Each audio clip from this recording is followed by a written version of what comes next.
Prezados irmãos, a paz do Senhor, sejam todos bem-vindos ao meu canal. Eu sou o professor Yuri Alves Moreira e você está no programa de formação em teologia. Atualmente estamos estudando a disciplina Livros Poéticos, Princípios para o Viver e o Louvor. Essa é a lição de número 8 com o título Ampliação e Ilustrações sobre a Sabedoria. É uma continuação da aula de Provérbios que nós iniciamos na lição 7. Uma jornada pelos ensinos de Provérbios, labor, tolice, relacionamentos e a nobreza da mulher virtuosa. Desde já eu peço a você que curta esse vídeo, inscreva-se no nosso canal e acione o sininho para receber as notificações. Ezequias e a transmissão da sabedoria.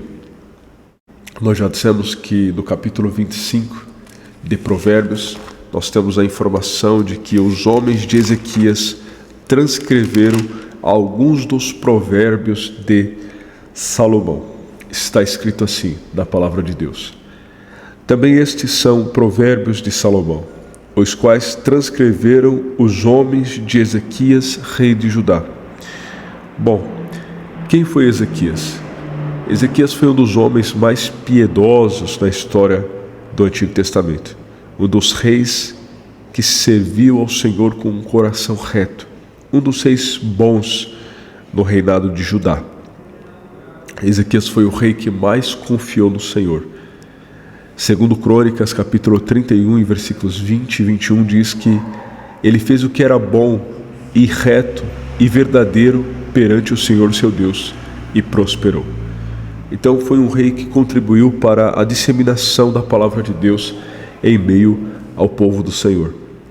E os seus homens, é possível que estivesse incluso aí, tanto Isaías como Miqueias, que foram contemporâneos de Ezequias, eles transcreveram alguns dos provérbios de Salomão.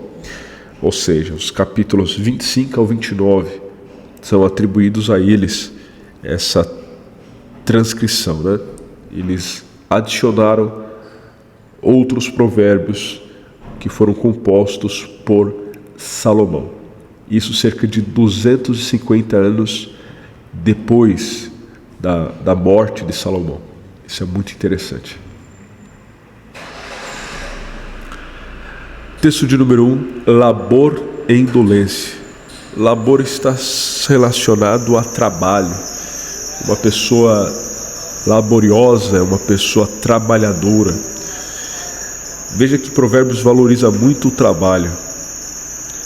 Provérbios capítulo 12, versículo 11 diz: o que lavra a sua terra se fartará de pão. Então percebam que o trabalho é visto com bons olhos. Há um ditado que diz que o trabalho dignifica o homem. Então o trabalho de fato é uma bênção. Há pessoas que pensam que o trabalho é uma consequência do pecado e não é. Não é. O homem já trabalhava antes da queda. O que foi consequência do pecado é que o trabalho tornou-se penoso, tornou-se difícil. O homem agora, com o suor do seu rosto, deve ganhar o seu pão. Mas o trabalho em si é uma bênção. O fartar-se não indica riqueza supérflua, mas a plena satisfação das necessidades diárias, alimento, vestimenta e sustento. Com estas coisas nós devemos ficar satisfeitos, contentes. A diligência é o caminho da provisão. Então notem que o meio legítimo de conseguirmos o nosso sustento, a nossa subsistência, é através do trabalho. É algo que Deus se agrada, é algo que Deus abençoa, é através do trabalho. A Bíblia diz em Efésios: aquele que furtava, que roubava, não roube mais, antes que trabalhe para que tenha o seu sustento e também com que ajudar o seu próximo. Então a Bíblia valoriza muito o trabalho.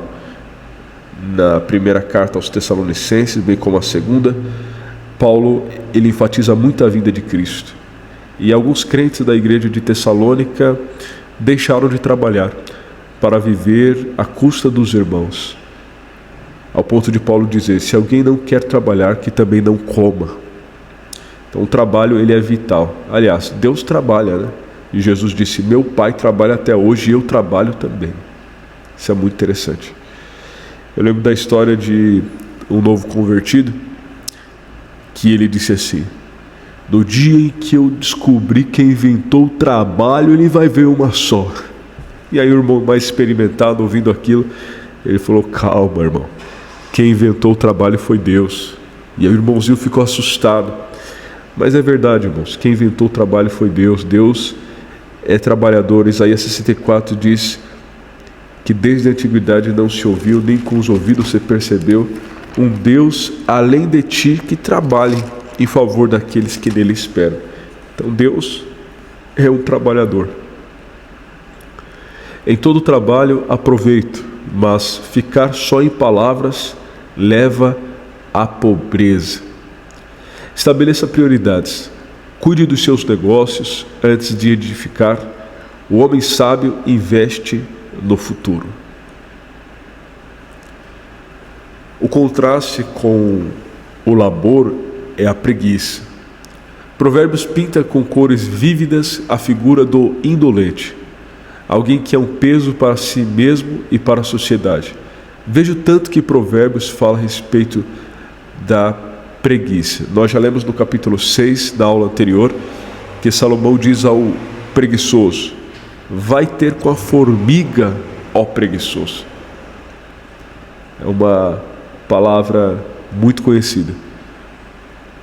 Provérbios diz que como vinagre para os dentes e fumaça para os olhos, assim é para aquele que manda no preguiçoso, para aquele que fala para o preguiçoso fazer alguma coisa.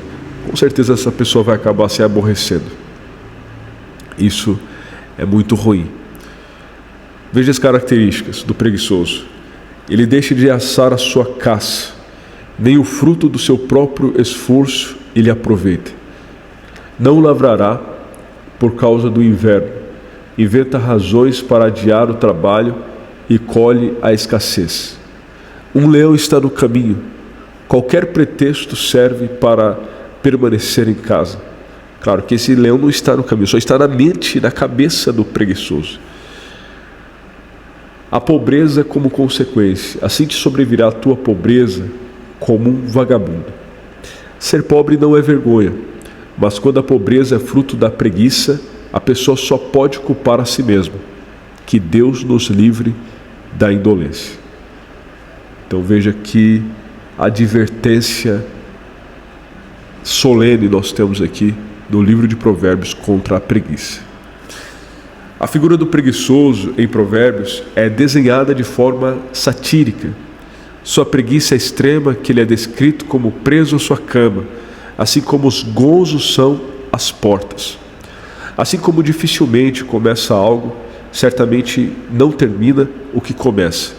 Sua caça apodrece antes de ele a preparar, e sua refeição esfria antes dele comê-la.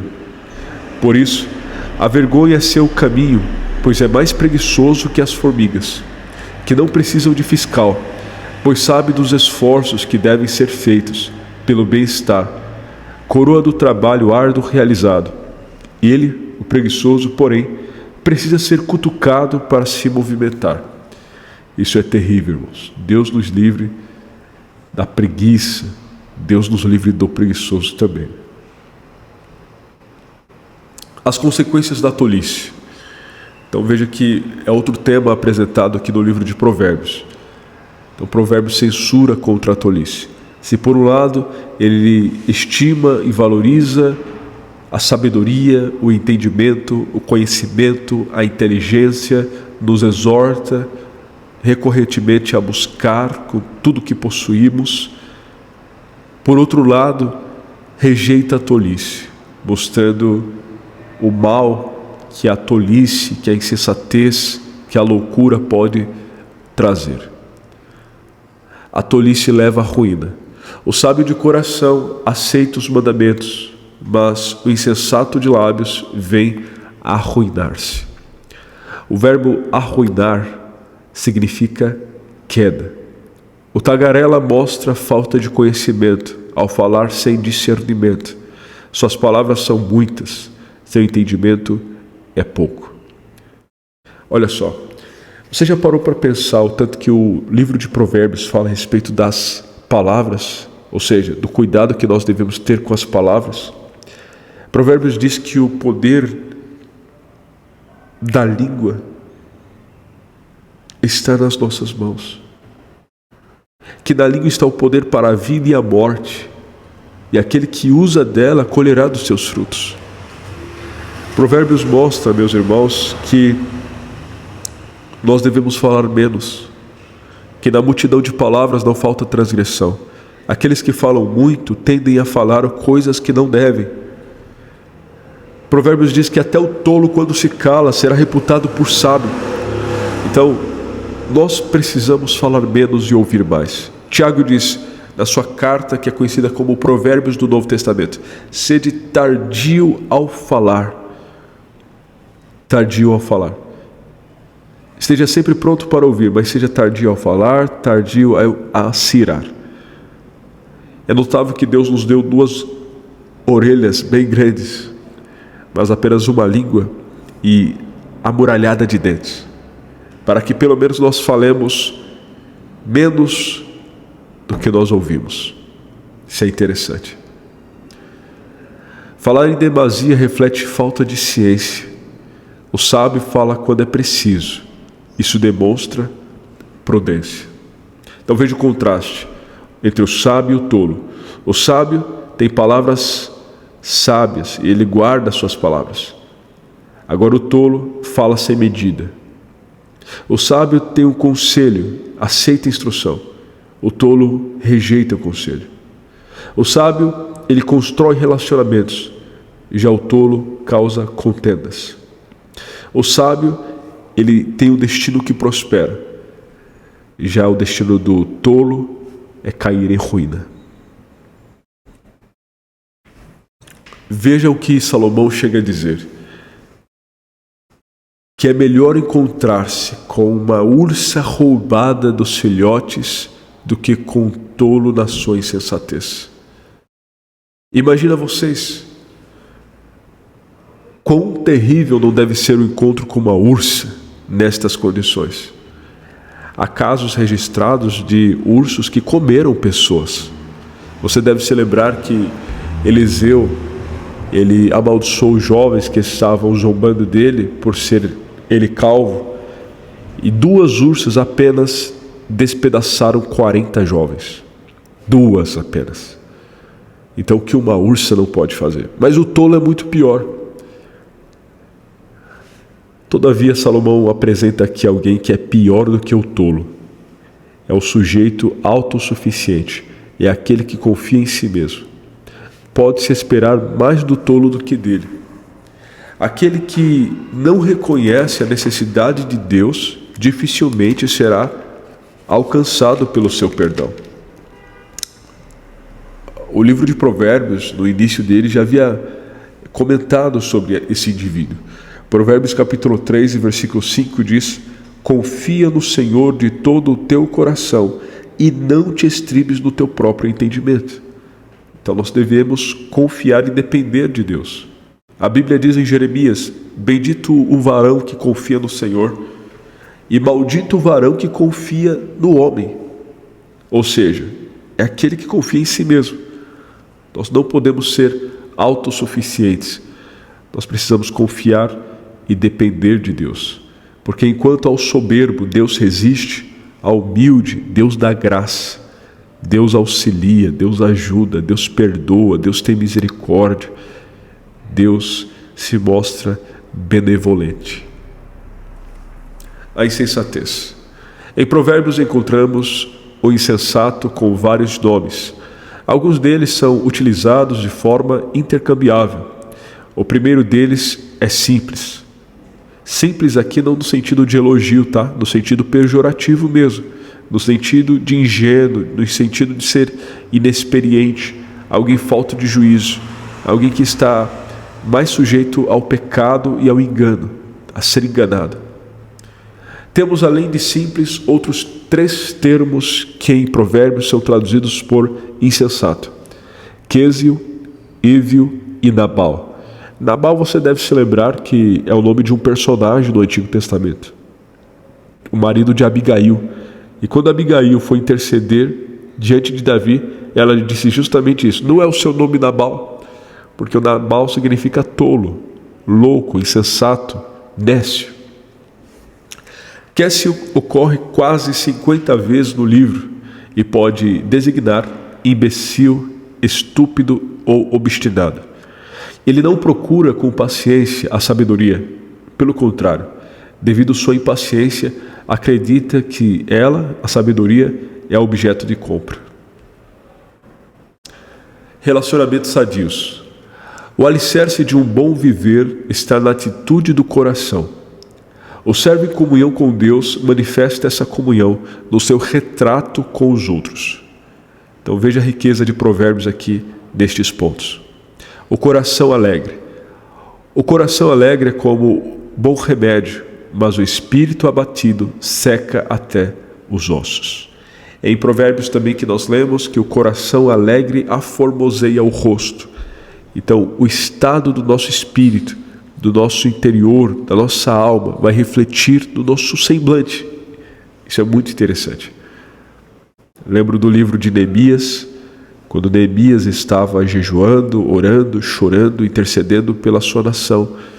E o rei olha para ele e vê que ele está triste, porque o semblante dele refletiu o coração dele. Isso é muito interessante. Amigos verdadeiros. O amigo genuíno encobre falhas, ama em todo tempo, repreende com franqueza e afia o caráter do outro, como o ferro com o ferro se aguça. Provérbios fala muito sobre o amigo também, né?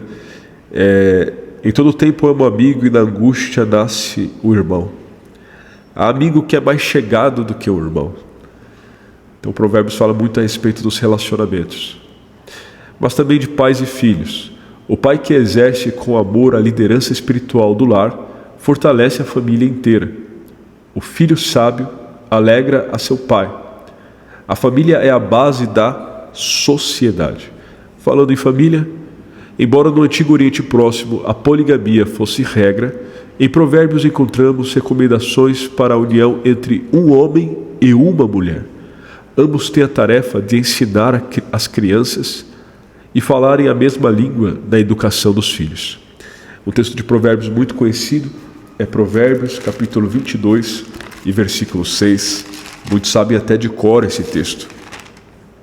Instrui o menino no caminho que deve andar, e até quando envelhecer, não se desviará dele. Aqui é bom fazer um esclarecimento. Não é uma promessa, é um princípio. Porque muitos pais têm se questionado aonde erraram, visto que criaram seus filhos na presença de Deus. Mas nós temos que tomar cuidado aqui. Isso não garante que essa criança, que esse filho não venha se afastar dos caminhos do Senhor. Mas aqui é um princípio muito claro, que ainda que ele se afaste, a semente da palavra de Deus vai estar no interior dele. E quantos não têm regressado por saberem que o caminho certo é a presença de Deus? Então é uma semente, é a boa semente lançada na terra, e se encontra uma terra fértil, vai dar fruto, ainda que demore, mas vai dar fruto. Então com toda certeza vale a pena criar os nossos filhos na presença de Deus, na presença do nosso Senhor. E veja, não é instruir a criança, o menino, mostrando apenas o caminho, mas é no caminho. É diferente. Alguns querem apenas apontar o caminho, mas o ideal é quando nós seguimos nesse caminho, quando através do nosso exemplo, do nosso modelo, os nossos filhos também podem encontrar e conhecer o Senhor. Isso é extraordinário. Melhor do que dizer: filho, você deve orar, é os nossos filhos verem nós orando, nós lendo a palavra, porque eles vão entender que para nós isso é muito importante. Alguém já disse que a palavra ensina, mas o exemplo arrasta. As crianças aprendem muito mais com o que vem em nós do que com aquilo que nós falamos. Na sabedoria feminina é depositada a estabilidade da família, bem como a arte da administração, do comércio, da orientação, trazendo fama para si e para sua família entre os vizinhos. Provérbios ressalta a relação entre pais e filhos. O pai tem por obrigação instruir o filho no caminho que deve andar. Disso depende não só o presente, mas seu futuro. Sua metodologia pode ser um louvor à vara, retê-la é aborrecer o filho. Então, Provérbios recomenda utilizar a vara como meio de disciplina, não como algo para machucar ou matar a criança, mas para corrigi-la, discipliná-la, numa demonstração de amor. A Bíblia diz que Deus disciplina e corrige a quem Ele ama. Se nós não somos disciplinados, não somos filhos de Deus. Imagina só uma criança que está fazendo malcriação. Por mais vontade que nós tenhamos de corrigi-la, de repreendê-la, não podemos se não for nosso filho. Agora, se é o nosso filho, nós temos todo o direito e razão e dever de corrigir. Aqui é uma grande lição para nós. Agur e o rei Lemuel. Então nós temos aqui os dois últimos escritores do livro de Provérbios. Primeiramente Agur, o filósofo observador.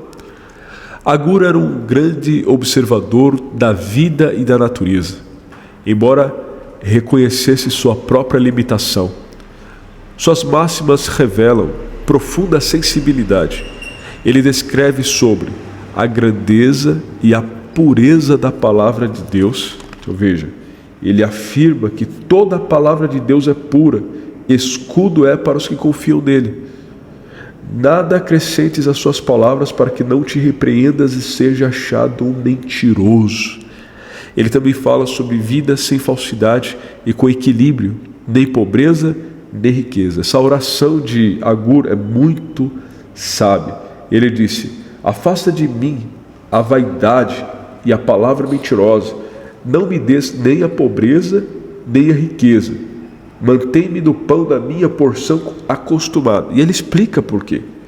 Para que porventura, de fato, te não negue e diga: quem é o Senhor? Ou que, empobrecendo, venha a furtar e lance mão do nome de Deus. E ainda trata sobre cuidados contra calúnia, egoísmo e vaidade. Ou seja, muito rico as palavras de Agur. É um tesouro. Suas palavras são como vitamina que, uma vez tomada, fortalece a alma e vivifica o espírito. Então temos as palavras do rei Lemuel. Aliás, são os conselhos que sua mãe deu a ele. As palavras de Lemuel são, na verdade, ensinamentos de sua mãe, preservados através dos séculos nas Sagradas Escrituras. 3 grandes alertas. Primeiro, integridade moral, não se dedicar a mulheres estranhas. Autodisciplina, não se dar a bebidas fortes. E justiça, julgar com equidade e retidão. O último ponto de Provérbios é um verdadeiro acróstico. Veja que cada versículo é precedido por uma letra do alfabeto hebraico. As 22 letras do alfabeto hebraico estão presentes nesse texto. E aqui está a riqueza. No original, cada versículo, do 10 ao 31, começa com uma letra do alfabeto hebraico falando da mulher ideal, da mulher virtuosa. Mulher virtuosa, quem a achará? O seu valor muito excede o de rubins. A mulher virtuosa é uma excelente mulher. Trabalha de boa vontade, com diligência e força, reconhece boas oportunidades e investe com sabedoria para o bem do lar. Veja, ela não come o pão da preguiça, é uma mulher diligente. A mulher virtuosa é uma excelente esposa.